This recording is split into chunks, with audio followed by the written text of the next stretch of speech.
खौद्दार group of education की online class में आपका हार्दिक अभिनंदन एवं स्वागत है। सभी विद्यार्थियों को गुड मॉर्निंग। तो आज आप देख रहे हो कि अध्ययन करेंगे लिंग विद्यालय समाज का भाग 26।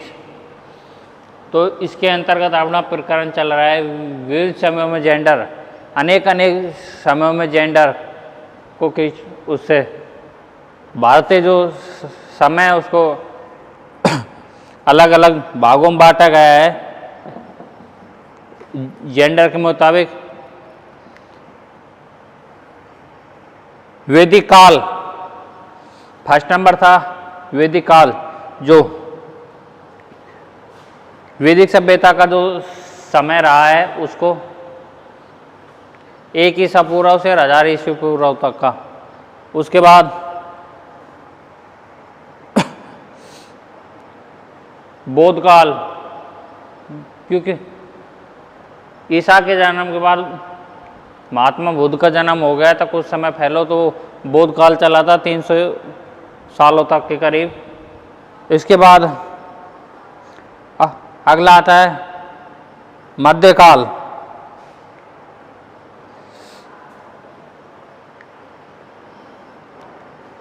मध्यकाल में आप देखते हो कि अलग अलग स्थानों पे अलग अलग समय को अलग अलग उसके और बांटा गया है।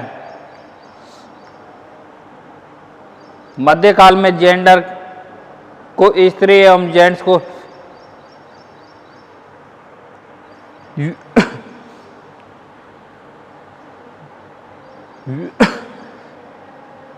अनेक स्थितियों में देखा गया। स्त्री पुरुष के मध्य अधिकारों का विभाजन ऐसा मत, लेकिन स्त्री पुरुषों के मध्य समान अधिकार नहीं थे। दोनों के मध्य अधिकारों का जो डिफरेंट था वो असमान था। स्त्री को भोगविलास की वस्तुओं के रूप में स्वीकार किया जाता था। उसके साथ अनेक प्रकार के अन्याय किए जाते थे, जैसे कि आप देखते हो कि घर की 4 दीवार के अंदर रहना,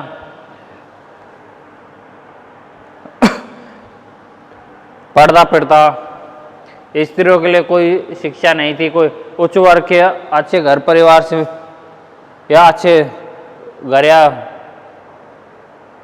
बड़ी फैमिली से है तो पर्सनली शिक्षा के लिए अध्यापक आ जाते थे। ऐसे कुछ अत्याचार अन्याय होते थे। मुस्लिम काल में पर्दा प्रथा के नाम पर स्त्रियों को घर के अंदर रहने दिया जाता था। उनको घर की जो 4 दीवारों से बाहर उनको नहीं निकालने की इजाज़त थी। उनको विचार प्रकट करने तथा व्यावसायिक कार्य करने की अनुमति नहीं दी। न तो अपना कोई सोचना है, विचार दे सकती हैं किसी कार्य में, नहीं उनको कोई बाहर का कोई कार्य कर सकती हैं व्यवसाय के, ऐसा कोई कार्य पे उनको सारा कार्य प्रतिबंध था। तो एस के दुबे जी इस संदर्भ में क्या लिखते हैं?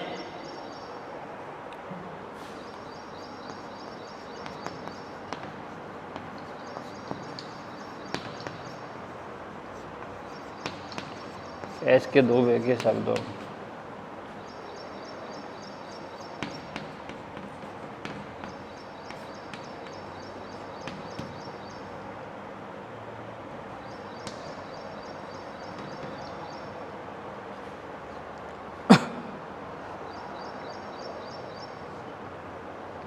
आप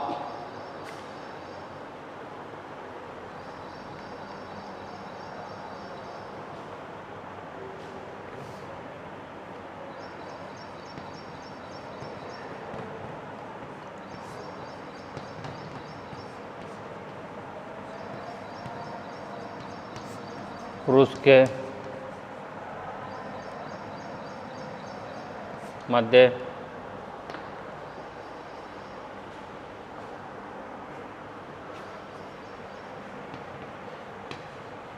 प्रत्येक दृष्टि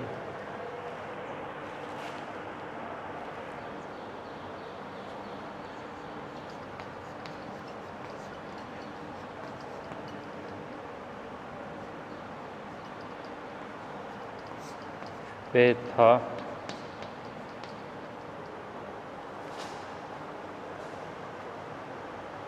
तो स्त्रियों की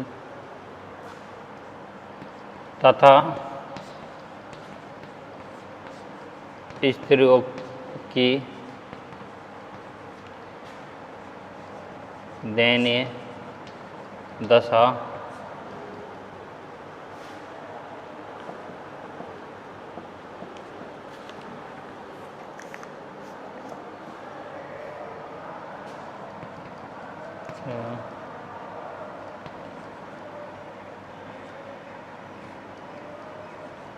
व्यवहार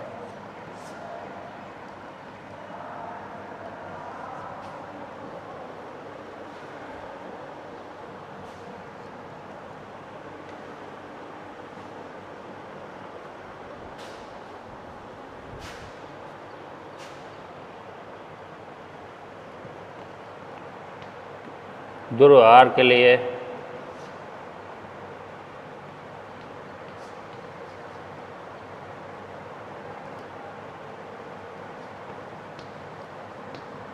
पुरुष वर्ग पूर्णतः उत्तरदायी था।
दमनकारी नीति द्वारा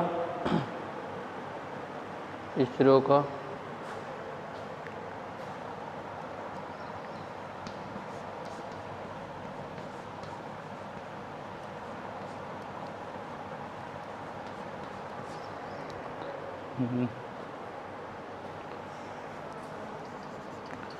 इस समय निम्न स्थान था। आप देखते हो ऐसे दो बेजे जो शब्द कह रहे हैं मध्यकाल में स्त्री पुरुष के मध्य प्रत्येक दृष्टि से वे था कि भेदभाव था, असमानता थी तथा स्त्रियों की दयनीय दशा एवं दुर्व्यवहार के लिए जेंट्स वर्ग पूर्णता की संपूर्ण रूप से उत्तरदायिता ये नहीं था कि किसी चीज में स्त्रियों का थोड़ा बहुत हस्तक्षेप हो, उनका कोई संदर्भ में हस्तक्षेप नहीं था। दयनीय दशा के लिए जेंट्स पूर्ण रूप से उत्तरदायी। जेंट्स वर्ग की दमनकारी नीति द्वारा स्त्रियों का इस समय निम्न स्थान था कि जो मध्यकाल रहा है वो स्त्रियों के लिए सबसे बुरा दौर के रूप में रहा है। बहुत निम्न जो स्तर का समय होता है वो जेंट्स और उन पर दमनकारी नीति मुस्लिम काल, मध्यकाल या मुस्लिम काल के नाम से, तो उसके साथ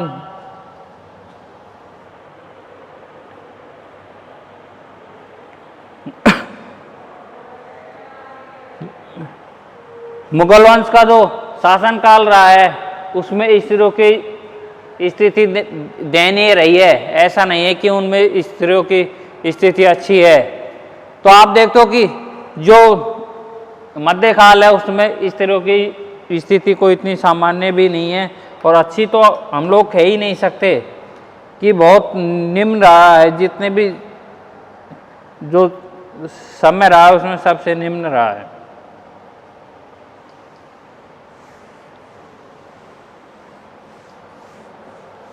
इसके बाद अगला पॉइंट का अध्ययन करेंगे।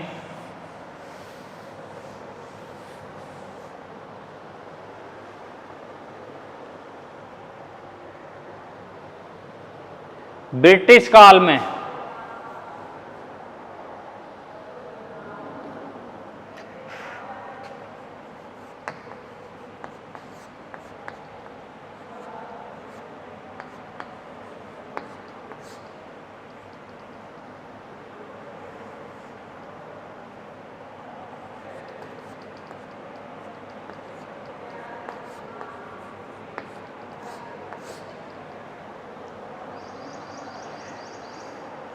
ब्रिटिश काल में आप देखते हो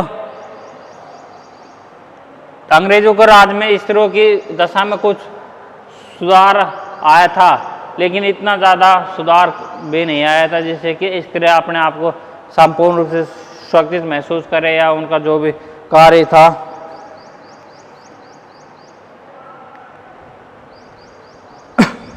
और आप देखते हो ब्रिटिश काल है, इसमें स्त्री पुरुष का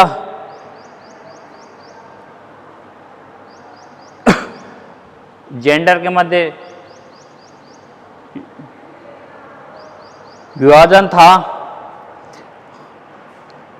परंतु स्त्रियों की सामने सुधार का काल इसको को जाना जाता है। लेकिन एक निम्न स्तरीय समय से कुछ अनेक कार्य अंग्रेजों के काल में स्त्रियों के लिए सुधार के रूप में माने जाते हैं उनसे कि इसी के दौरान इस काल को स्त्रियों के सुधार के काल। मध्यकाल की स्त्रियों से संबंधित दशा को सुधारने का कार्य इस काल में संपन्न हुआ। आप देखते हो जो मध्यकाल में स्त्रियों की जो दशा थी उसमें सुधार का प्रयास इस काल में संपन्न हुआ।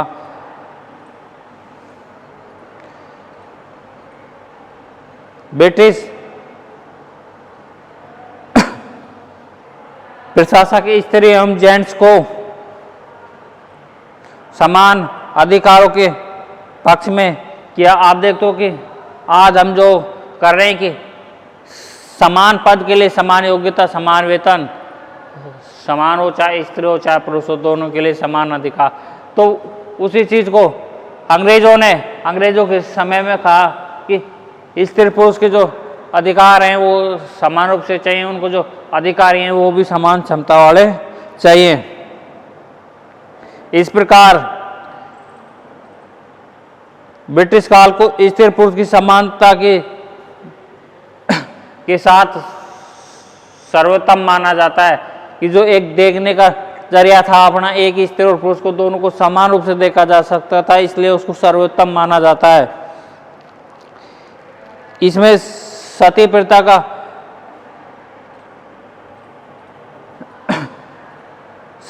का विरोध किया गया और महिलाओं को जागरूक करने का प्रयास बहुत महत्वपूर्ण हद जो सीमा थी उस तक किया गया था। आप देखते हो कि 1828 के करीब सती प्रथा का बहुत भयंकर विरोध हुआ और उसके बाद में धीरे धीरे वो सती प्रथा समाप्त हो गई थी।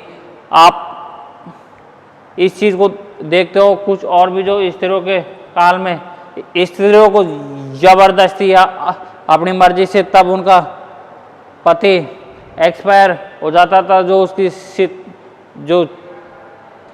उसकी जो चिता होती थी उसके साथ, या तो उसको हमको बैठ के ला पड़ता था, जबरदस्ती उसको ला दिया जाता था। इस प्रकार के अत्याचार स्त्रियों पे होते थे, लेकिन इस ब्रिटिश काल में कुछ उनमें अलग से सुधार के प्रयास आए। इसके बाद अगला काल आता है स्वतंत्रता के बाद। जब भारत स्वतंत्र हो गया उसके बाद क्या स्त्रियों की दशा थी।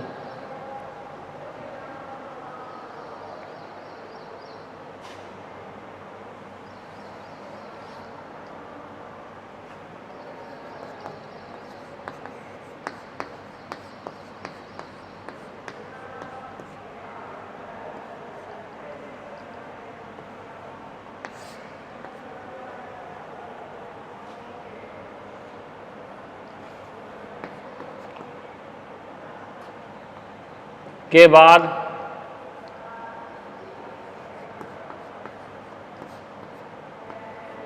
जेंडर की पहचान।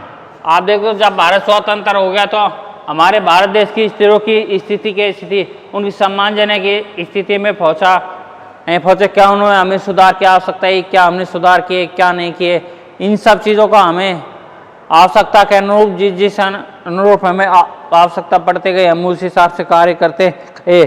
तो इसमें आप देखते हो कि जब भारत देश सन 1947 में आज़ाद हुआ तो उसके बाद जैसे जैसे भारत देश को स्त्रियों की आवश्यकता पड़ी तो उसी समय उपरोक्त अंतर्गत भारत ने स्त्रियों की दशा में सुधार कार्य किए। वर्तमान समय में जेंडर का कार्य स्त्री पुरुष की संरचनात्मक स्थिति को ज्ञान करने के लिए किया जाता है। आप देखते हो कि स्त्री पुरुष की जो कैसी संरचनात्मक स्थिति है, वो क्या कार्य कर रहे हैं क्या नहीं, इन सब के लिए उनको उस रूप से किया जाता है।